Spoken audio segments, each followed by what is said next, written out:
अस्सलाम वालेकुम जी। उम्मीद करती हूँ सब खैरियत से होंगे, मज़े में होंगे। नयाज़ फूड में सबको वेलकम करती हूँ। आज की जो मेरी रेसिपी है बहुत ही मीठी मीठी रसमलाई, बिल्कुल बेकरी स्टाइल में। तो चलें रेसिपी का आगाज़ करते हैं। सबसे पहले हमने जिन चीज़ों की ज़रूरत है वो नोट डाउन कर लें। 2 कप मैंने नीडो मिल्क लिया था, 2 टेबलस्पून मैदा था, शुगर थी 5 टेबलस्पून, सब्ज़ इलायची थी 4 से 5, और इलायची पाउडर था मेरे पास, दूध और घी। इसके अलावा मैंने इसमें डेढ़ अंडे शामिल किए हैं और 1 कप खोया। सबसे पहले मैंने एक कढ़ाई ले ली है जिसमें मैंने दूध डाला है। दूध डालने के बाद उसके अंदर मैंने शुगर ऐड कर दी थी एंड छोटी सब्ज़ इलायची ऐड कर दी थी, और उसके बाद मैंने इसमें खोया डाल के इसको मैंने बॉयल आने तक पका लिया था। जब तक दूध को बॉयल आता है, कुछ बहुत ही ज़रूरी बातें जो आप लोगों के साथ शेयर करना चाहती हूँ। आज मैं बहुत बहुत बहुत ज़्यादा खुश हूँ क्योंकि अल्हम्दुलिल्लाह 500 सब्सक्राइबर्स मेरे कंप्लीट हो गए हैं। 501 सब्सक्राइबर हो गए हैं मेरे, और मैं अल्लाह का जितना भी शुक्र अदा करूँ इतने कम टाइम में इतनी जल्दी ग्रो कर रहा है मेरा channel. I am very happy.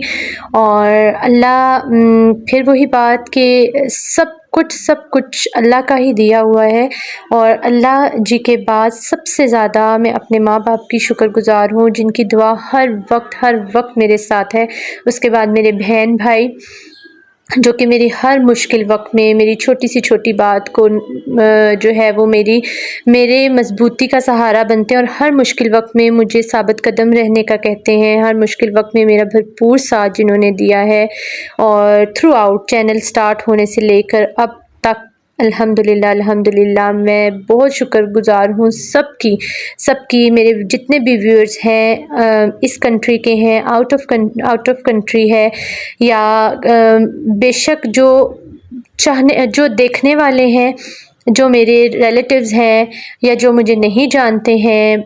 अल्हम्दुलिल्लाह इंडिया में भी बहुत ज़्यादा ये चैनल देखा जा रहा है। कभी 8 पॉइंट समथिंग होते हैं, कभी 6 पॉइंट समथिंग % व्यूअर्स जो हैं वो मेरा चैनल देख रहे हैं। उसके लिए भी मैं बहुत बहुत थैंक्स करती हूँ उनका, जो मेरी रेसिपीज़ को पसंद कर रहे हैं और कमेंट्स भी कर रहे हैं। चलिए जी, साथ साथ बातें होती रहेंगी। अब मैं आपको बताती हूँ कि रसमलाई जो है वो किस तरीके से बनानी है। ये मेरे पास खोया था, जैसे ही बॉयल आना शुरू हुआ है, और ये मेरे पास 2 अंडे थे। मैं भूल गई हूँ स्टार्टिंग में, तो इसलिए मैंने आपको शो कराए हैं कि 2 अंडे भी डले हैं इसमें। दूध को जैसे ही आप देखें हल्का सा बॉयल आना शुरू हो गया, तो आपने इसमें 1 कप के करीब खोया इसमें शामिल कर दिया। अब दूध को आपने अच्छे से पकाना है कि तकरीबन 5 से 10 मिनट आपने दूध को पकाना है इन मीडियम फ्लेम, ठीक है जी। और स्पून की मदद से इसको हिलाते रहना है, कंटिन्यूसली ना भी हिलाएं, डजेंट मैटर, लेकिन आपने थोड़ी थोड़ी देर बाद आपने दूध रखा हुआ है इसको आपने अच्छे से हिलाना है, ठीक है जी। अब हम आ जाते हैं अपने रसमलाई की तरफ कि रसमलाई के बॉल्स हमने किस तरह बनाने हैं। रसमलाई के लिए मैंने 2 चम्मच जो है वो मैदा और 2 कप इसमें नीडो दूध डाला है, ठीक है। उसके बाद इसमें मैंने घी शामिल किया था 4 टीस्पून, और इलायची पाउडर इसमें मैंने थोड़ा सा शामिल किया था, ठीक है। आप लोगों की मर्ज़ी है, आप लोगों ने अगर ऐड करना है तो इट्स ओके, अगर नहीं भी करना तो भी ठीक है, ठीक है। मैंने बिल्कुल थोड़ा सा स्प्रिंकल किया था इलायची पाउडर। उसके बाद मैंने इसमें घी शामिल कर लिया था 4 टीस्पून, ठीक है। पहले मैंने सारा नहीं शामिल किया क्योंकि कंसिस्टेंसी देखनी होती है आपने अपने मिक्सचर की, ठीक है। तो थोड़ा सा मैंने 1 टीस्पून बचा लिया था, लेकिन मैंने एंड पे आके सारा शामिल कर लिया था। अच्छा, अब 1 अंडा डाल के रखे मैंने। 2 अंडे थे कि मे भी मुझे 2 अंडों की ज़रूरत पड़े, लेकिन मैंने क्या किया था, मैंने सबसे पहले सिर्फ 1 अंडा डाल के जो है वो इसको अच्छे से गूंद लिया था। अच्छा, इसको आपने सख्त हाथों से नहीं गूंदना, और इसको हमने आटे की तरह गूंदते नहीं रहना। जस्ट सिर्फ मिक्सचर कंबाइन जब हो जाए तो आपने इसके बॉल्स बनाना शुरू हो जाने। अब ये आप पे डिपेंड करता है कि अगर तो छोटा अंडा है तो इसमें 2 डलेंगे, अगर बड़े अंडे हैं, अंडों का साइज़ ठीक है, तो इसमें 1.5 अंडा डलेगा। अब इसमें मैंने 1.5 अंडा शामिल किया था, ठीक है। और घी मैंने पूरा शामिल कर दिया था। आप लोग देख रहे हैं मैंने घी थोड़ा सा बचा लिया था 1 टीस्पून, लेकिन वो सारा इसमें शामिल हुआ था, ठीक है। अभी आप देखिएगा कि मैंने इसमें वो वाला भी इसमें शामिल कर दिया था। अच्छा, इसकी टिप यही है कि आपने इसको सख्त हाथों से नहीं गूंदना, इसको आटे की तरह गूंदते नहीं रहना, ठीक है। बस इसमें जब आप देखें एक कंसिस्टेंसी ऐसी आ गई है कि जब आपको लगे कि बॉल की शेप्स हम बना सकते हैं इजीली, तो बस उतनी देर इसको हमने मिक्सचर को कंबाइन करना। देखें हार्डली इसमें 2 मिनट्स भी नहीं लगे, ठीक है। अब मैंने क्या किया है, ऑयलिंग करके थोड़ी सी हाथ को और बॉल्स बनाना शुरू कर दिए थे, ठीक है। आप चाहें तो बिल्कुल सर्कल शेप दे सकते हैं, मतलब राउंड शेप दे सकते हैं, और चाहें तो थोड़ा सा प्रेस कर दें। मैंने प्रेस करके शेप्स बनाई थी जो अमूमन रसमलाई की होती हैं, कहीं पे वो सिलेंडर शक्ल की भी होती हैं कि कहीं बेकरीज़ में, लेकिन आपकी मर्ज़ी है। ये देखें, और बॉल्स ऐसी बननी चाहिए कि उसमें क्रैक नहीं पड़ना चाहिए, ठीक है। अगर तो बॉल्स में क्रैक पड़ रहा है तो इसका मतलब है कि आपका मिक्सचर अच्छे से कंबाइन नहीं हुआ, और वो दूध में जाते साथ ही आपकी जो रसमलाई है वो खुलना शुरू हो जाएगी, टूटना शुरू हो जाएगी। और दूध के लिए आपने आप जिस वक्त रसमलाई दूध में शामिल कर रहे हैं, आपने दूध की आंच जो है नीचे से फ्लेम आपने तेज़ रखना है। आप देख रहे होंगे, नज़र आ रहा होगा आपको कि बबल्स आ रहे हैं, दूध में बबल्स बन रहे हैं। इट्स मीन कि वो बॉइलिंग पॉइंट पे ही है दूध, ठीक है। तो आपने दूध को इतना मतलब इतनी फ्लेम पे रखना है कि दूध में बबल्स आते रहें, ताकि जब रसमलाई हमारी फूल जाए उसमें जाके दूध के अंदर, उसके बाद हमने जो टेम्परेचर है अपनी फ्लेम का वो लो करना है, ठीक है। फिर लो फ्लेम पे हमने अपनी रसमलाई को पकाना है। लेकिन अभी फ़िलहाल जब तक मैं अपने सारे बॉल्स नहीं बना चुकी थी, मैंने टेम्परेचर जो है वो हाई रखा था, ताकि जो रसमलाई है वो सारी एक ही दफ़ा फूल जाए सारी, ठीक है। बबलिंग पॉइंट पे थे तो वो रसमलाई सारी फूल जाए। इसी तरह करके मैंने ये अपनी सारी रसमलाई बना के इसमें डालती गई थी। इसको रेस्ट नहीं देना आपने, जैसे ही आप मिक्सचर बनाएं आपने फ़ौरन उसमें दूध में शामिल कर देना है, ठीक है। इस तरीके से मैंने अपनी सारी रसमलाई को तैयार कर लिया था। साथ साथ आप लोगों को जो बात बता रही थी मैं कि सबका थैंक्स कर दिया है, मुझे अपने बच्चों का भी बहुत शुक्रिया अदा करना है। उसके अलावा कुछ ख़ास लोग जो आपकी ज़िंदगी में शामिल होते हैं और जो आपको बताते हैं कि आप कर सकते हैं कुछ, आप अपने लिए कुछ करें, आप अपनी लाइफ के लिए कुछ करना चाहिए आपको।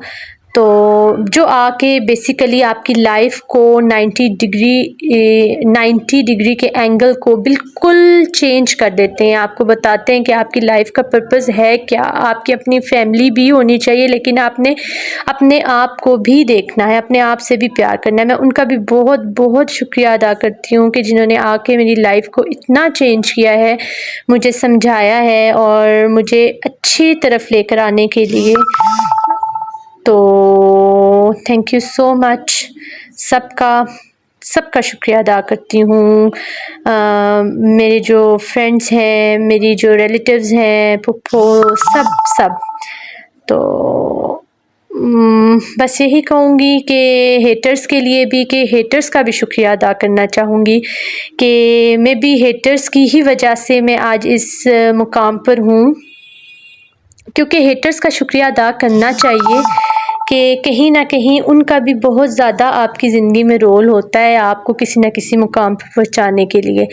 तो इसलिए मैं अपने हेटर्स जितने भी हैं उन सब का भी शुक्रिया अदा करती हूँ, और सबसे बढ़कर अल्लाह जी का कि जिन्होंने मुझे इस काबिल समझा कि और मुझ पर इतनी मेहरबानियाँ की। तो I am very thankful to my Allah. इसी तरह मैंने अपनी ये सारी रसमलाई बना के इसमें डाल दी थी, और फिर याद रहे कि रसमलाई बनाने के बाद मैंने फ्लेम को स्लो कर दिया था। अच्छा जी, अब ये मैं देखें, सिर्फ मैं आपको दिखाने के लिए चाह रही थी कि देखें माशाल्लाह मेरी जो रसमलाई थी वो कितनी फूल गई थी, ठीक है। अब इसके बाद मैंने इसे मज़ीद 10 से 15 मिनट कुक किया था लो फ्लेम पे, ठीक है। मज़ीद 10 से 15 मिनट कुक किया था लो फ्लेम पे। बिल्कुल बेहतरीन सा दूध भी इसका घना हो गया था, और अच्छे से रसमलाई भी मेरी बिल्कुल नरम थी, कोई इसमें अंदर गुठली नहीं थी, ठीक है। और बहुत अच्छी और सॉफ्ट रसमलाई मेरी तैयार हुई थी अल्हम्दुलिल्लाह। चीनी भी बिल्कुल परफेक्ट थी, एवरीथिंग वाज परफेक्ट। तो बस इसको मैंने अब थोड़ी देर पकाया था 10 से 15 मिनट के लिए, और फिर इसको डिश आउट कर दिया था। डिश आउट करने के बाद ये आप देखें मैंने क्या किया था, बॉल्स जो हैं वो पहले बाउल में लगा दिए थे आराम से, फिर मैंने जो ऊपर जो इसका दूध का मिक्सचर था वो मैंने डाल दिया था। ठीक है। और बाउल में डालने के बाद इसको मैंने बाहर ही रखा था थोड़ी देर, ताकि ये रूम टेम्परेचर पे आ जाए। जब रूम टेम्परेचर पे आई थी तो इसके ऊपर एक मलाई की तह बन गई थी। उसके बाद मैंने इसके ऊपर कुटे हुए बादाम शामिल कर दिए थे। अगर आप पहले ही शामिल कर देंगी तो वो सारे के सारे दूध के अंदर चले जाएंगे, वो फिर ऊपर नहीं रहते डेकोरेशन के लिए, ठीक है। ये देखें, ये मेरी मज़ेदार सी, भी मैंने उठा के इसे फ्रिज में रख दिया था और 2 से 3 घंटे के लिए मज़ेदार सी चिल्ड रसमलाई बन गई थी मेरी, और बहुत ही ज़्यादा इसकी तारीफ़ हुई थी। तो आप लोग भी ज़रूर ट्राई करिएगा और मुझे ज़रूर बताइएगा। दुआ में याद रखें, चैनल को सब्सक्राइब कीजिए और बेल आइकन को ज़रूर प्रेस कीजिए ताकि हर आने वाली वीडियो सबसे पहले आप तक पहुँचे। अल्लाह हाफ़िज़।